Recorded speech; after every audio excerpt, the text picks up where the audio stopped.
या तो सरकार रूल को अमेंड करे, और नहीं तो as per the rules army action is right and correct, army must not be prosecuted. जो पुलिस काबिल बन रहा है, कोर्ट में केस रजिस्टर, वो संभाले इन आतंकवादियों। कश्मीर में तो लड़ाई चल रही है, और वार में there is no rules when to fire और व्हेन नॉट टू फायर।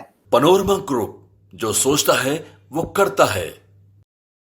नमस्कार, भारत लाइव पे आप सभी दर्शकों का एक बार फिर से मैं रत्नेश बहुत बहुत स्वागत करता हूं। और हमारे साथ खास बातचीत में जुड़े हैं रजनीश कुमार जी, दरभंगा से, आरजेडी सैनिक प्रकोष्ठ से। देखिए रजनीश सर, देश भर के जो हालात है राजनीतिक गलियारे की या फिर राजनीति के इतर कुछ ऐसे मुद्दे होते हैं जिनको लेकर हमसे जुड़ते हैं और अपनी राय जो है वो साझा करते हैं। देखिए देश भर में इन दिनों सेना को लेकर के जहां एक तरफ नरेंद्र मोदी की सरकार है, ये बार बार कहती है कि हमने सेना को बहुत ही ज्यादा मजबूत कर दिया। कई राज्यों में स्थितियां जो उत्पन्न हो रही हैं, इन दिनों आपने देखा मणिपुर के क्या हालात रहे, इसके साथ साथ बंगाल के कई हिस्सों में जो हालात बिगड़े, इसमें सेना तो लगी हुई है लेकिन परेशानियां सेना की बढ़ जाती है। एक तरफ सेवाएं देते हैं, दूसरे तरफ उनके ही ऊपर में कार्रवाई होने लगती है। और वो कार्रवाई क्यों होती है, इस तमाम विषयों पर चर्चा करेंगे। हमारे साथ रजनीश सर जुड़े हुए हैं। रजनीश सर, बहुत बहुत स्वागत है आपका भारत लाइव पे।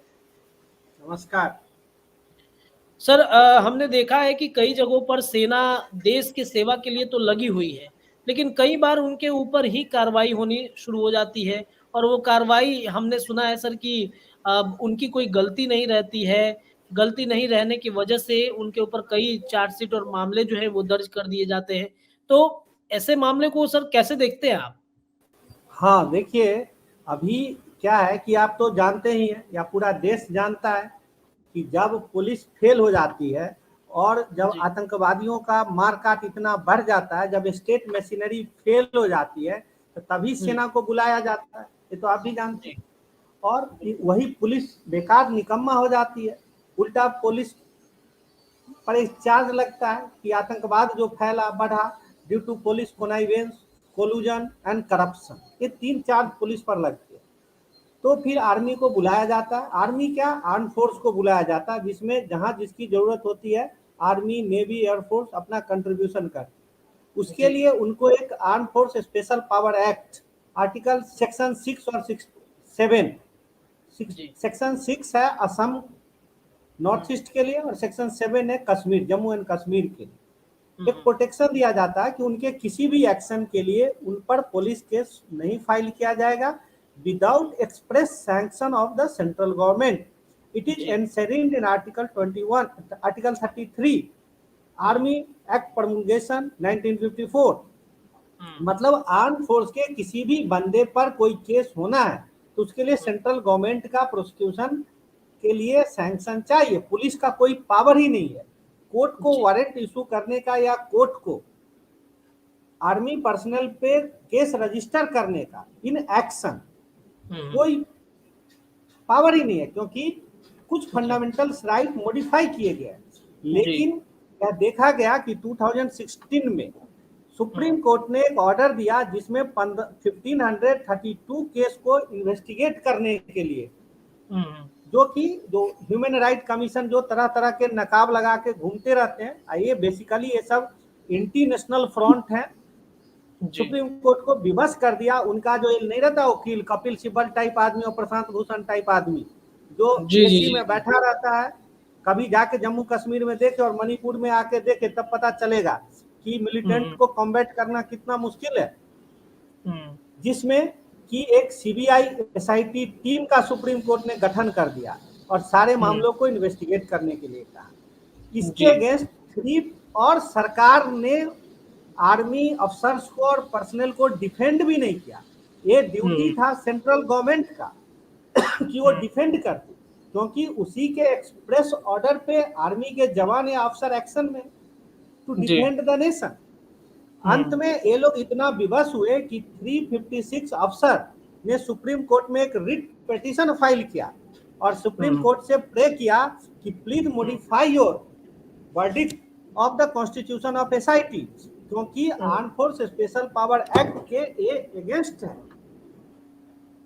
उसमें स्पेशली मेजर आदित्य कुमार, जिन पर की सोपिया में 3 पत्थर फेंकने वाले लड़के मरे थे, और एक मणिपुर में विजय कुमार बलहारा, आज के दिन कर्नल है शायद, उन पे हुआ था। एक गढ़वाल 10 गढ़वाल राइफल्स के थे।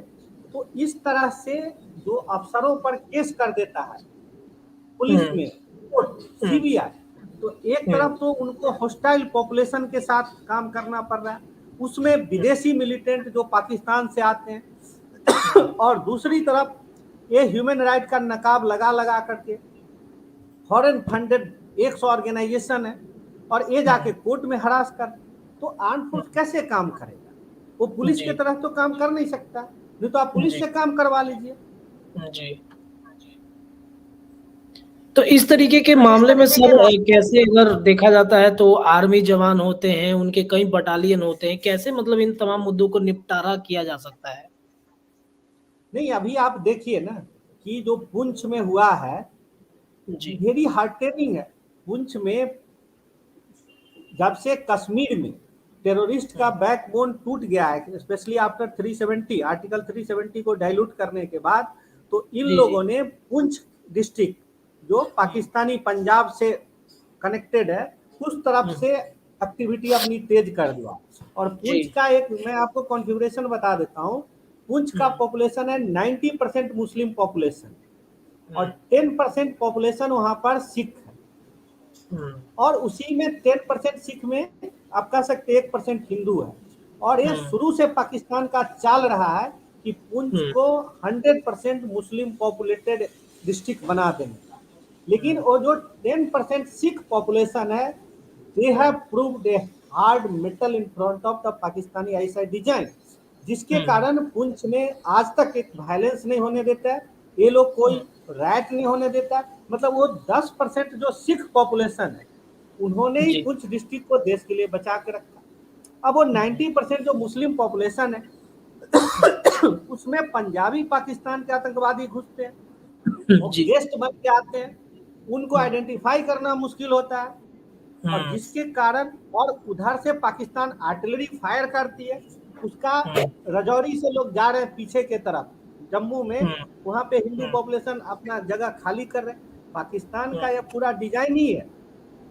अब ऐसा स्थिति में ठीक 3 दिन पहले हुआ था कि 5 आर्मी के जवानों को इन लोगों ने धोखे से एम्बुश लगा के मार दिया और 2 के बॉडी को इतना म्यूटिलेट कर दिया था which is against the rules of all the human being.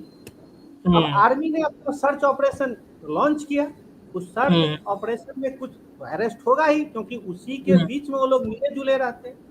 जी लोगों का ये लोग कह रहे हैं कि टॉर्चर से डेथ हो गया।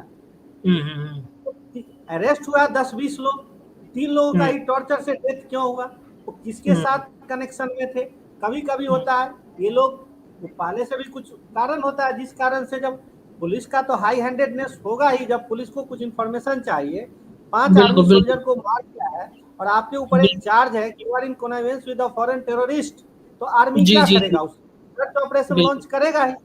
बिल्कुल। लेकिन आर्मी तो जो वहां पे गुरु हरगोविंद का बात है, पीरी एंड मीरी, जिसको हिंदी में हम कहते हैं prayers at the lips and humility at the heart, इस सेंटिमेंट से ऑपरेट करती है। लेकिन जब तक टेररिस्ट को सर्च करेगा, उससे पूछताछ करेगा और उसमें अगर कैजुअलिटी हो रहा है तो उसके लिए तुरंत क्या हुआ, इतना ना डॉक्टर फारूक अब्दुल्ला भी शोर मचाए, सारे ऑर्गेनाइजेशन इतना होल हंगामा किया कि पुलिस ने केस रजिस्टर कर दिया और आर्मी पर होना चाहिए आर्मी पे, जबकि पुलिस को कोई पावर ही नहीं केस रजिस्टर करने का। और उसके बाद ब्रिगेडियर रैंक के अफसर को सुन रहे हैं, आर्मी हेडक्वार्टर में अटैच कर दिया गया है और एक कोर्ट ऑफ इंक्वायरी ऑर्डर हुआ, जबकि होना चाहिए था एक कोर्ट ऑफ इंक्वायरी ऑर्डर होता और कोर्ट ऑफ इंक्वायरी देखता कि कहीं सही में वायलेशन हुआ है क्या। मैं आपको इनसाइड बात कर रहा हूँ, आर्मी इस मामले में बहुत ही स्ट्रिक्ट है, पुलिस नहीं है जो लोगों को टॉर्चर में मार देती है। कि अगर साफ इंस्ट्रक्शन रहता है don't violate the human rights, अगर वायलेशन पकड़ा जाता तो those involve soldiers and officer तो सीरियस पनिशमेंट हो। लोगों को 2-2 साल इन कोर्ट ऑफ इंक्वायरी और ह्यूमन राइट के कंप्लेंट के कारण घर गए हो जाता है, छुट्टी नहीं मिलता है।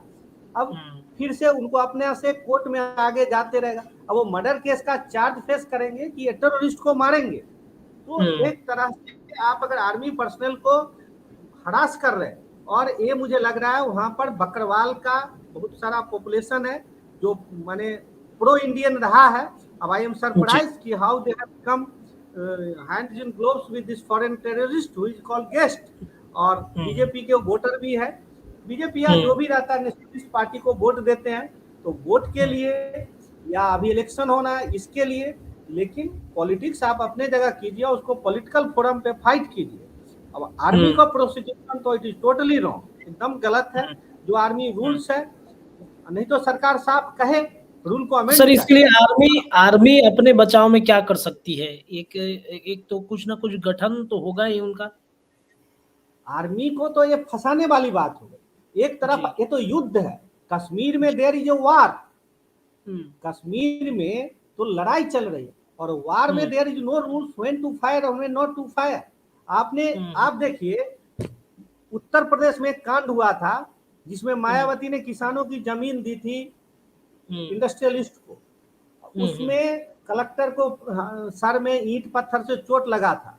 उसके बाद डीजी ब्रिजलाल जो आज बीजेपी के राज्यसभा के एमपी हैं, उनके नेतृत्व में पूरे गांव को घेर करके और लोगों को क्या क्या ह्यूमन राइट वायलेशन नहीं किया गया था।